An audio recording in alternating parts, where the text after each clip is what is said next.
I knew something was wrong the morning after my wedding, but I kept telling myself I was imagining it. The night before, everyone had been smiling, our families had toasted us, and I had watched my new wife, Emily, walk toward me in a white dress, while my chest felt like it might explode from happiness. I thought I had finally found my person. But the next morning, when we woke up in our hotel room, she barely looked at me. She grabbed her phone, checked her notifications, and said she needed coffee. No kiss, no smile, not even the sleepy little joke she used to make when we were dating. I followed her downstairs, pretending everything was normal because I'd just married the woman I loved, and I refused to believe that anything could already be falling apart. On our drive home, she stared out the passenger window almost the entire time. I tried talking about our honeymoon plans, the apartment we had rented, and the ridiculous amount of wedding cake still sitting in our refrigerator, but every answer was short and flat. Yeah. Sure. Whatever you want. I laughed nervously and asked if she was tired. She said, "I'm fine," in a tone that made me feel stupid for asking. That was the first crack in the picture-perfect marriage I thought I'd just built. Over the next few weeks, Emily became colder. She stopped reaching for my hand when we walked together. She avoided sitting beside me on the couch. At night, she would turn away and scroll through her phone until she fell asleep. If I tried to cuddle her, she would stiffen, pull the blanket higher, and say she was exhausted. I started wondering if I had done something wrong during the wedding, something so terrible that she could not even tell me about it. I replayed every conversation, every joke, every decision. I asked her directly one night, "Are you happy?" She stared at the television and shrugged. "I guess." That answer destroyed me more than an argument would have. I told her I loved her. She said, "I know."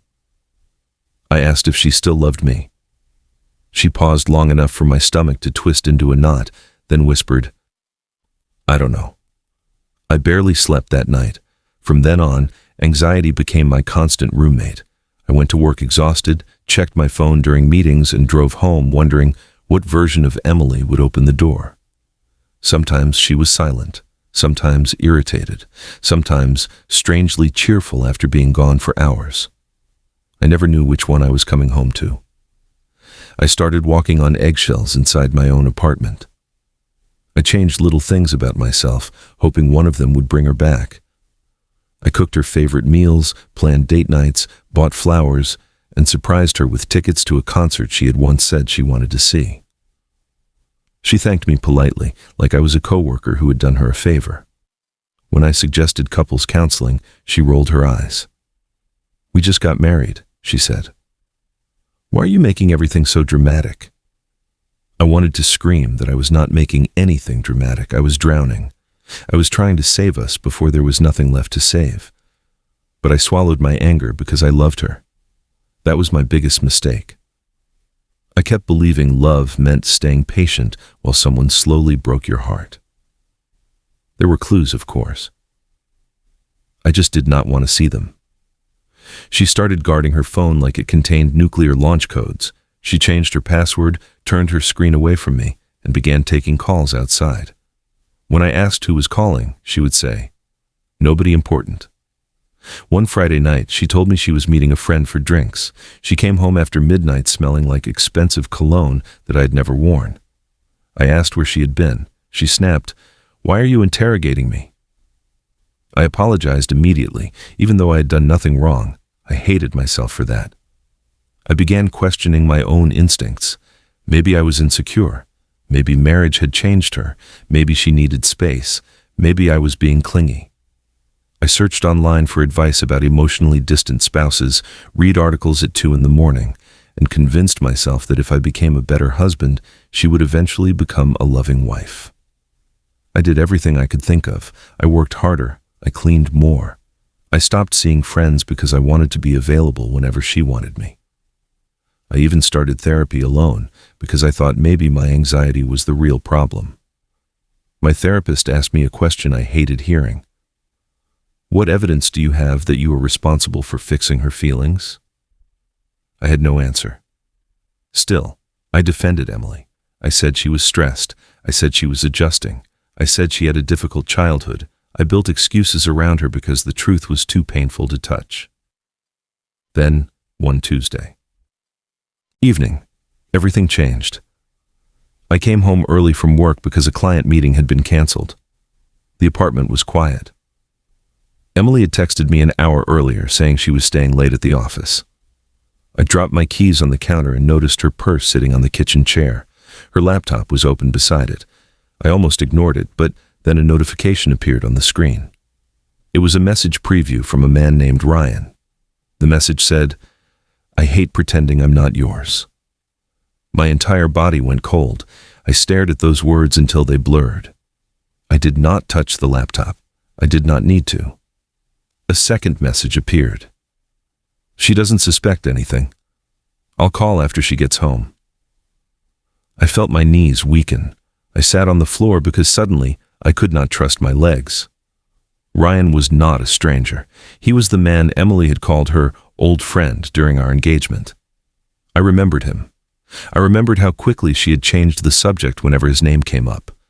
I remembered her telling me they had never been serious. I remembered believing her.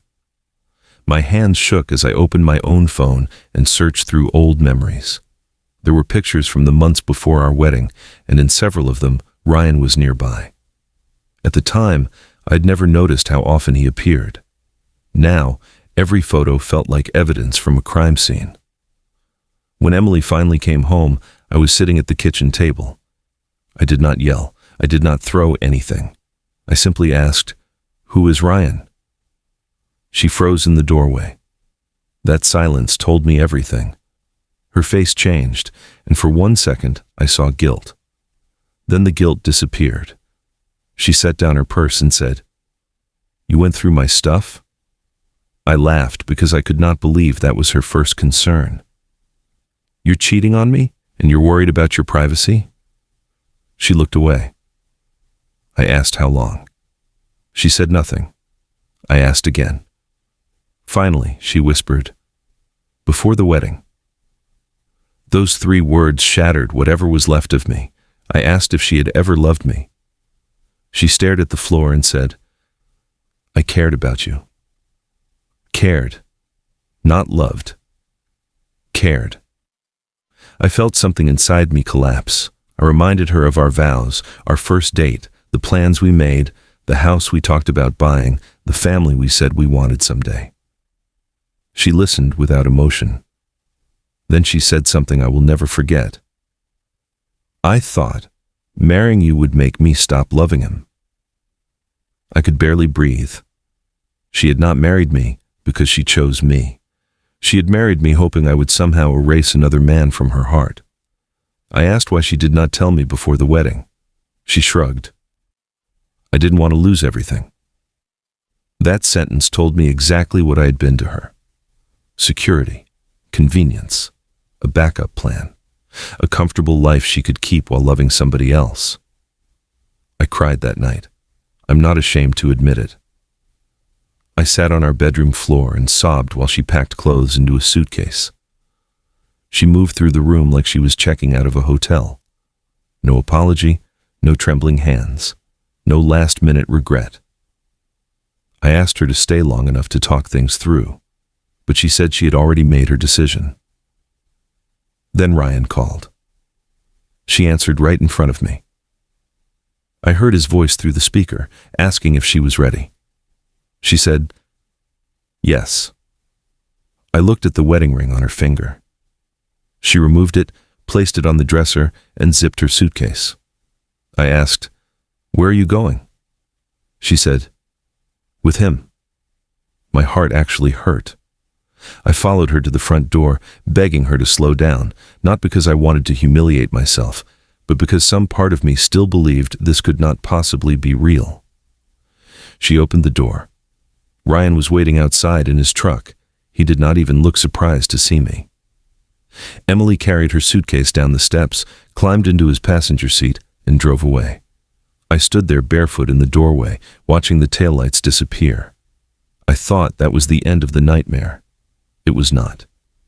2 days later, I received a text from Emily that said, "I hope someday you understand." Attached was a photo of her and Ryan at a courthouse. They had gotten married. Immediately. My wife had left me and married the man she had been cheating with before our wedding. I stared at that picture for what felt like an hour. Then I deleted it. I stopped calling. I stopped begging. I stopped asking, why?